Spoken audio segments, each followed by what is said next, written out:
Hey guys, அஸ்ஸலாமு அலைக்கும். இன்றைக்கோட வீடியோவில் ரம்ஜான் இஃப்தார் ரெசிபி பார்ட் 1 பார்க்கலாமா. ஃபஸ்ட்டு உளுத்த பருப்பை கொஞ்ச நேரம் ஊற வச்சுக்கலாம். நல்லா ஊறினதுக்கப்புறம் நல்லா வாஷ் பண்ணிவிட்டு ஒரு மிக்ஸி ஜாரில் சேர்த்துக்கலாம். அப்புறமா 10 பல் பூண்டு, தேவையான அளவு சால்ட்டு, கொஞ்சமாக தண்ணி எல்லாமே சேர்த்து நல்லா மிக்ஸ் பண்ணிக்கலாம். அப்புறமா ஒரு பவுலுக்கு மாற்றிக்கலாம். மாவு ரொம்ப தண்ணியாகவும் இல்லாமல் ரொம்ப கெட்டியாகவும் இல்லாமல் பார்த்து அரைச்சிக்கோங்க. அப்புறமா கட் பண்ணி வச்சுருக்க வெங்காயம் உள்ளே சேர்த்துக்கலாம். வெங்காயம் உள்ளே சேர்த்து நல்லா மிக்ஸ் பண்ணிக்கலாம். அப்புறமா கொஞ்சமாக பச்சை மிளகா, கொத்தமல்லி, கருவேப்பிலை எல்லாமே சின்ன சின்னதாக கட் பண்ணி உள்ளே சேர்த்துக்கோங்க.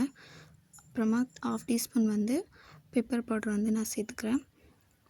எல்லாமே நல்லா மிக்ஸ் பண்ணிக்கோங்க. நல்லா மிக்ஸ் பண்ணதுக்கப்புறம் பாருங்கள், கரெக்டாக வடை பதத்துக்கு வந்துடுச்சு. இப்போ ஒரு கடாயில் தேவையான அளவு எண்ணெய் சேர்த்து நல்லா எண்ணெய் சூடாகிற வரைக்கும் விட்டுடலாம். எண்ணெய் சூடானதும் ஒன்று ஒன்றா வடை உள்ளே சேர்த்து நல்லா கோல்டன் ப்ரௌன் ஆகிற வரைக்கும் நல்லா ஃப்ரை பண்ணிக்கலாம். இந்த ரெசிபி எப்படி இருக்குன்னு சொல்லிட்டு கமெண்ட் பண்ணுங்கள். இந்த வீடியோ பிடிச்சிருந்தால் லைக் பண்ணுங்கள். அப்படியே மறக்காமல் நம்ம சேனல் சப்ஸ்கிரைப் பண்ணிக்கோங்க.